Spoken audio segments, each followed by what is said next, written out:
Olá, bem-vindos ao Capital Sensei. Hoje vamos mergulhar fundo em um dos livros de investimento mais práticos e empoderadores já escritos, O Jeito Peter Lynch de Investir, do lendário gestor de fundos Peter Lynch. Vamos explorar sua ideia central de que você, a pessoa comum, na verdade tem uma vantagem sobre os profissionais. Vamos detalhar suas 6 categorias de ações, aprender como encontrar as 10 baggers, que podem mudar sua vida e entender as técnicas de pesquisa simples, mas poderosas, que você pode usar antes de investir um único real. Sempre que podemos, tentamos responder a perguntas e iniciar uma boa discussão aqui mesmo na seção de comentários. É uma das minhas partes favoritas de fazer esses vídeos. Então, à medida que avançamos, se uma pergunta surgir na sua cabeça, ou se você tiver uma história sobre o investimento que identificou em sua própria vida, por favor, compartilhe. Sua experiência pode ser exatamente o que outra pessoa precisa ouvir para ter seu momento ahá. Então vamos direto ao cerne da filosofia de Peter Lynch. Sua mensagem central é quase revolucionária, especialmente quando se pensa na mística que envolve Wall Street.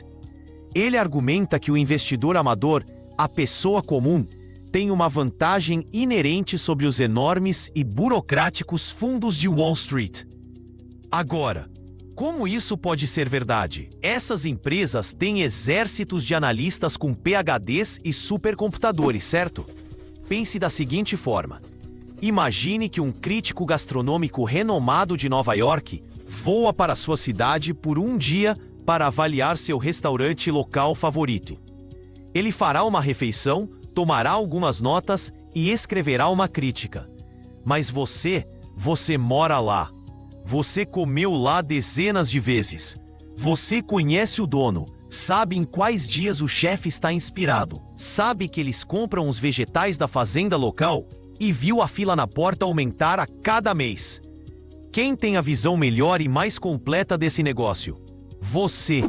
Essa é a vantagem do amador. Os profissionais de Wall Street estão muitas vezes desconectados.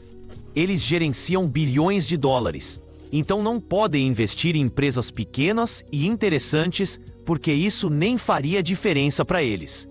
Eles também estão sob imensa pressão para mostrar resultados de curto prazo. Então podem perder uma ótima empresa que levará alguns anos para florescer de verdade. Você, por outro lado, está livre dessas restrições. Sua maior fonte de ideias de investimento está bem na sua frente. Seu trabalho, seus hobbies, o shopping, seu bairro. É aqui que Lynch introduz o conceito de 10 bagger. É um termo que ele pegou emprestado do beisebol, onde bag se refere a uma base. Uma 10 bagger é uma ação que se valoriza 10 vezes em relação ao seu preço de compra original. Se você investe $1.000 e isso se torna $10.000, você encontrou uma 10 bagger. Esses são os investimentos que podem realmente mudar sua vida financeira. E Lynch insiste que eles não são encontrados olhando para gráficos complexos, mas observando o mundo ao seu redor. Ele conta uma história famosa sobre sua própria esposa. Um dia, ela chegou em casa maravilhada com uma nova marca de meia calça que comprou chamada Legs. Eram vendidas em supermercados e farmácias, em embalagens legais em formato de ovo. Eram de boa qualidade e convenientes. Lynch, o profissional de Wall Street, nunca tinha ouvido falar, mas ele ouviu, fez uma pesquisa sobre a empresa controladora, a Heinz, e a ação se multiplicou por 6 para o seu fundo Magellan. A pista inicial não veio de uma tela de computador, veio de uma experiência cotidiana. Então, onde você procura suas próprias 10 baggers? Comece com sua profissão. Você é um médico que notou um novo dispositivo médico que está salvando vidas e reduzindo custos? Você é um desenvolvedor de software que vê todos os seus colegas migrando para uma nova ferramenta de produtividade? Essa é a sua vantagem. Você entende o setor melhor do que 99% dos analistas de Wall Street. Você tem o conhecimento local. Ou olhe para seus hobbies. Você é um ciclista apaixonado que notou que uma marca de bicicleta ou componente está de repente em toda parte e todos os ciclistas sérios estão falando sobre ela. Isso é uma pista. Você acabou de reformar sua cozinha e descobriu um novo material de piso fantástico de uma empresa da qual nunca ouviu falar. Essa é outra pista. O mundo está constantemente lhe dando dicas de ações. Você só precisa aprender a vê-las. O ponto de Lynch é que quando uma empresa em alta está sendo discutida nos canais de notícias financeiras, os maiores ganhos muitas vezes já foram realizados. Você quer encontrá-las antes. Mas, e isso é um grande mas, identificar um bom produto não é suficiente. Esta é uma distinção crucial. Gostar do novo iPhone não significa automaticamente que você deva comprar ações da Apple. Esse é apenas o primeiro passo. O primeiro passo é a geração da ideia. O segundo passo é a investigação. E antes que você possa investigar adequadamente, Lynch diz que você precisa entender que tipo de empresa está analisando. Esta é provavelmente a parte mais útil de todo o livro. Ele divide todas as ações em 6 categorias distintas. Vamos examiná-las, porque conhecer a categoria diz o que esperar da ação e o que procurar durante sua pesquisa. Primeiro, temos as de crescimento lento. Estas são as grandes, antigas e estabelecidas empresas. Pense em uma enorme companhia de serviços públicos ou uma grande marca de alimentos que existe há um século. Elas são como sequoias gigantes, não vão crescer muito mais, mas são incrivelmente estáveis e improváveis de caírem numa tempestade. Essas empresas geralmente crescem um pouco mais rápido que a economia em geral, e sua principal atração é que geralmente pagam um dividendo confiável. Você não compra uma ação de crescimento lento esperando que ela se torne uma 10-bagger. Não é essa a sua função. Você a compra por estabilidade e renda. Ao analisar uma ação de crescimento lento, o principal a verificar é o dividendo. Ele é consistente? A empresa o paga há anos? Ele é bem coberto pelos lucros? Você não está procurando por um crescimento explosivo aqui. Está procurando por confiabilidade. Em seguida, temos as confiáveis, stalwarts. Estas também são grandes empresas, como uma Coca-Cola ou uma Procter & Gamble, mas ainda têm um pouco mais de espaço para crescer do que as de crescimento lento. Lynch adora as confiáveis. Ele as considera a espinha dorsal de uma carteira. Elas não vão lhe dar aqueles retornos super rápidos de uma 10-bagger, mas uma boa confiável ainda pode proporcionar um lucro considerável. Se você comprar uma a um preço razoável, pode ver seu investimento dobrar ou triplicar em alguns anos, o que é fantástico. Além disso, elas oferecem ótima proteção durante recessões.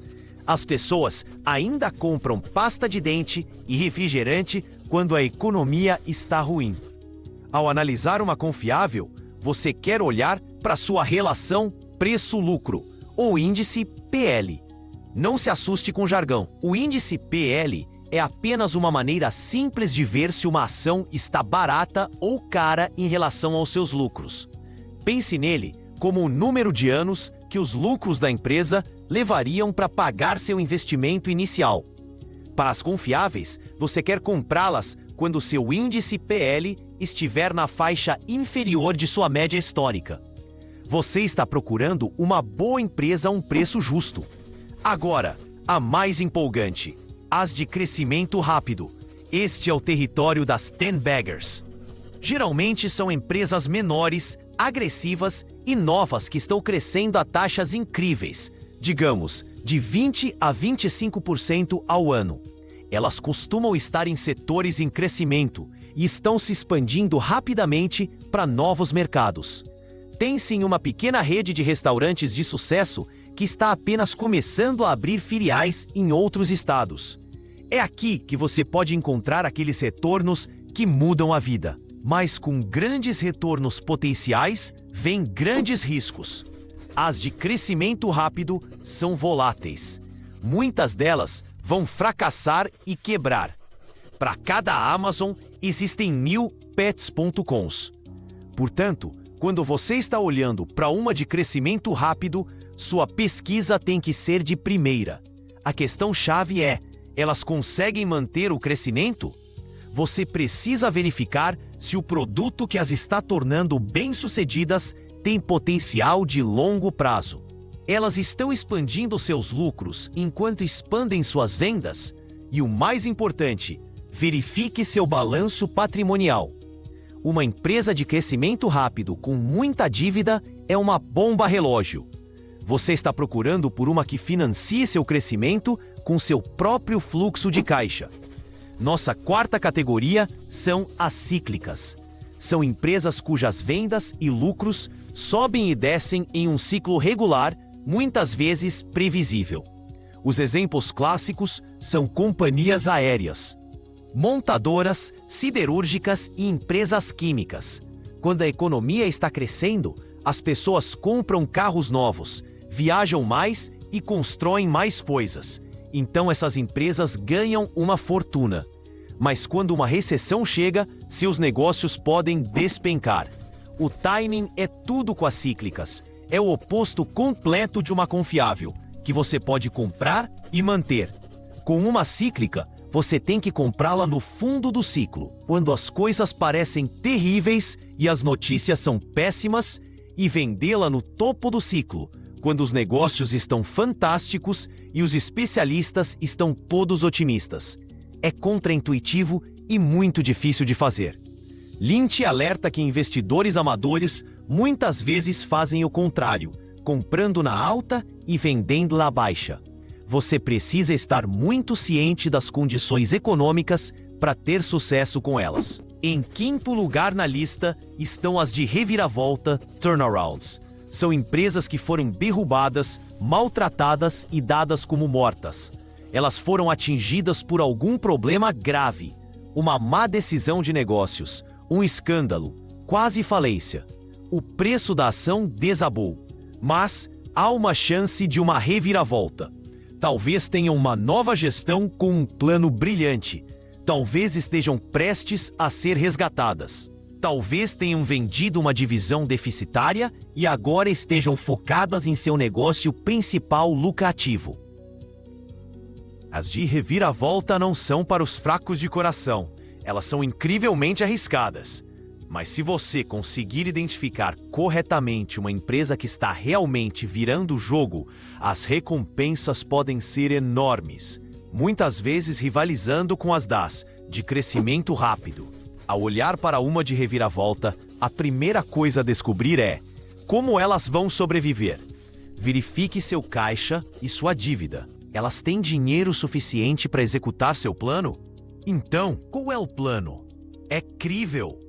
Você está basicamente apostando em uma história de superação, então precisa acreditar no enredo. Finalmente, temos as de ativos ocultos, asset plays. Esta é a categoria mais sutil e interessante de Lynch. São empresas que possuem algo valioso que o mercado ignorou completamente. O valor desse ativo oculto pode valer mais do que toda a avaliação de mercado da empresa. Que tipo de ativo?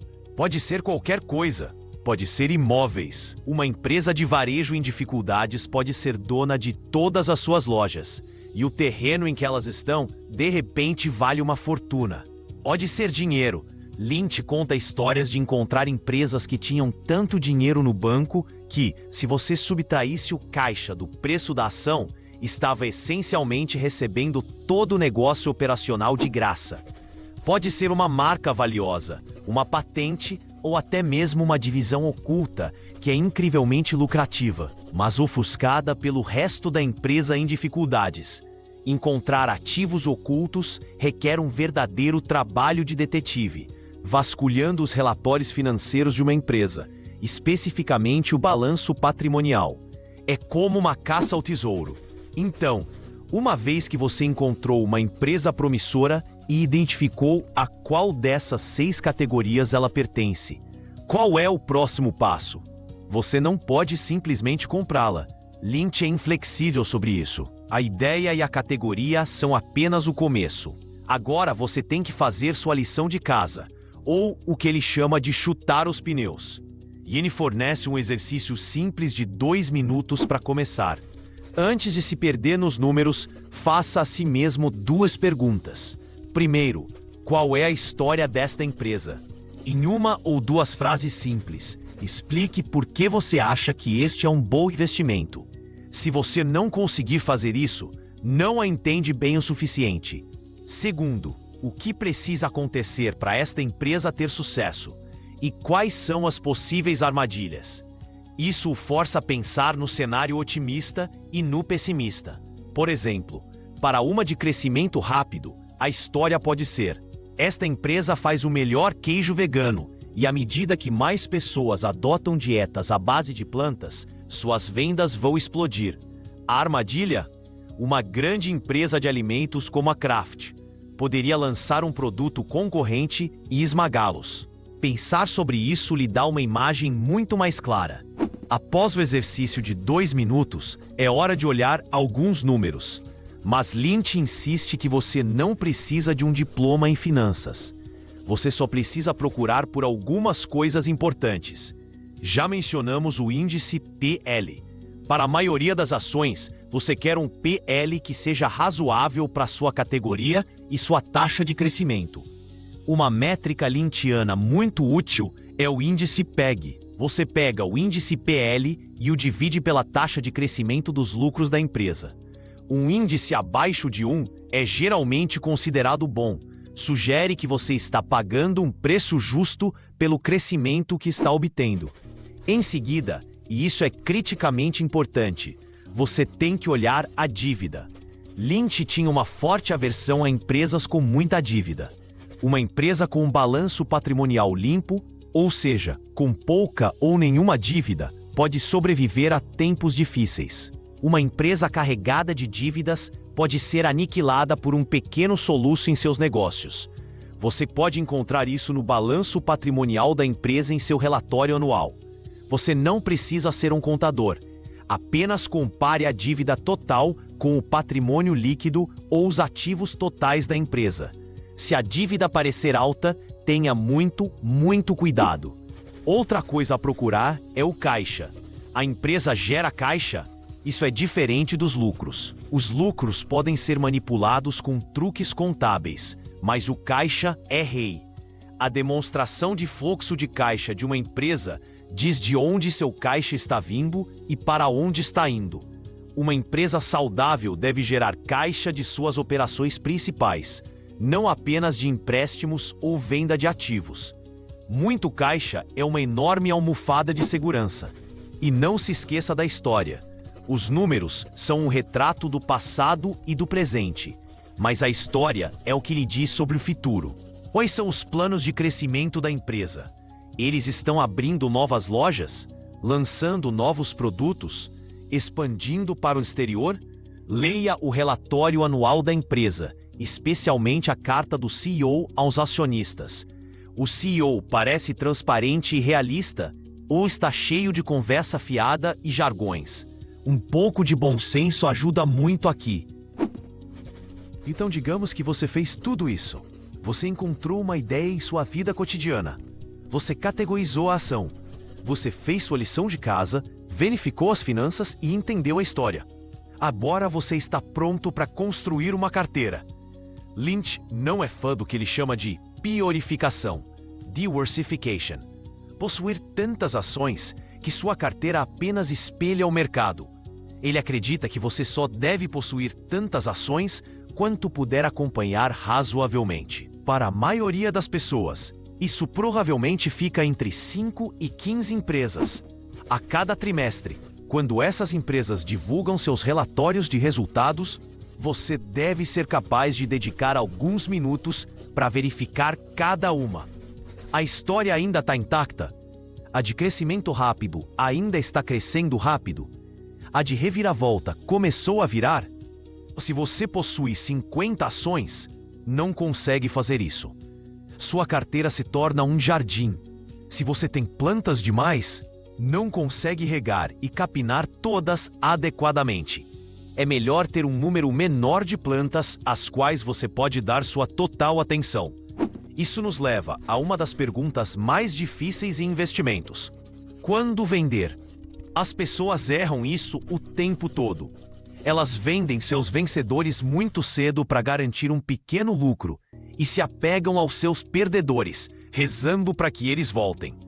É como cortar suas flores e regar suas ervas daninhas. Lynch fornece uma estrutura clara para a venda e não tem nada a ver com o que o mercado está fazendo em um determinado dia. Você vende uma ação quando a história fundamental mudou. Para uma de crescimento lento, você pode vender se ela cortar o dividendo ou se seu negócio começar a perder participação de mercado, sugerindo que não é mais estável. Para uma confiável, você pode vender se seu índice PL se tornar dramaticamente supervalorizado em comparação com sua história, ou se o crescimento começar a desacelerar seriamente. Os grandes ganhos foram feitos e é hora de seguir em frente. Para uma de crescimento rápido, isso é crucial. Você vende quando seu crescimento incrível começa a desacelerar. Os sinais podem ser que as vendas em suas lojas existentes estão estagnando, ou sua expansão para novas regiões não está indo tão bem quanto planejado. Uma vez que uma de crescimento rápido se torna uma de crescimento lento, o preço de sua ação será reavaliado pelo mercado, e você não quer estar segurando-a quando isso acontecer. Para uma cíclica, você vende quando o ciclo atingiu o pico. Os negócios estão bombando, a empresa está tendo lucros recordes e todos estão otimistas. Esse é o seu sinal para sair, porque a crise inevitavelmente virá. Para uma de reviravolta, você vende quando a reviravolta está completa. A empresa está de pé novamente, sua dívida é administrável e é lucrativa novamente. A história acabou. E para uma de ativos ocultos, você vende quando o mercado finalmente reconhece o valor do ativo oculto. E o preço da ação o reflete. O que Lynch nos ensina é a separar nossas emoções do processo de tomada de decisão. O mercado será volátil. Ele subirá e descerá por razões que não têm nada a ver com suas empresas específicas. Não venda apenas por causa de uma manchete assustadora ou um pânico no mercado. E não venda apenas porque uma ação subiu 20%. Se a história ainda for boa, deixe seus vencedores correrem. Atenha-se à sua pesquisa e à história da empresa. Finalmente, Lynch dedica uma parte de seu livro a todas as coisas estúpidas que os investidores fazem para perder dinheiro. É uma sessão brilhante e engraçada, porque todos podemos nos reconhecer nesses erros. Um deles é pensar: se já caiu tanto, não pode cair mais. Ah, sim, pode. Uma ação pode ir de $10 para $2 e depois de $2 para 0. O fato de já ter caído não significa nada se o negócio em si está falindo. Outro erro clássico é: se subiu tanto, deve ser uma ótima empresa. Isso é perseguir o desempenho. Você está comprando uma ação apenas porque seu preço subiu, sem entender o porquê. É assim que as pessoas acabam comprando no topo. Você tem que fazer a pesquisa primeiro, não depois que a ação já teve uma grande alta. Ele também adverte contra evitar uma empresa só porque seu nome é chato ou bobo, como Consolidated Rock ou Bob Evans Farms. Alguns dos melhores investimentos estão em negócios monótonos e simples, sobre os quais ninguém em Wall Street quer falar em coquetéis. Uma empresa que coleta lixo ou faz tampas de garrafa pode ser um investimento incrivelmente lucrativo. Ele adorava essas empresas chatas, porque muitas vezes eram negligenciadas e subvalorizadas. Lynch também adverte contra acreditar em tudo que você ouve de especialistas. Muitos previsores de mercado e economistas são notoriamente ruins em prever o futuro. Concentre-se nos fatos de suas empresas individuais. não em grandes previsões sobre onde o Dow Jones estará no próximo ano. Ninguém sabe, e é uma distração do verdadeiro trabalho de encontrar bons negócios. No final, a mensagem de O Jeito Peter Lynch de Investir é de profundo empoderamento. Investir não é uma arte obscura reservada para poucos. É uma disciplina que recompensa o bom senso, a paciência e um pouco de trabalho investigativo. Você tem a capacidade de encontrar ótimas oportunidades de investimento em seu próprio quintal, muito antes de se tornarem as queridinhas de Wall Street. Ao categorizar as ações, fazer sua lição de casa e entender a história por trás de seus investimentos, você pode construir uma carteira que tem o potencial de superar os especialistas e garantir seu futuro financeiro. Trata-se de confiar no que você conhece e, em seguida, ter a diligência para verificar.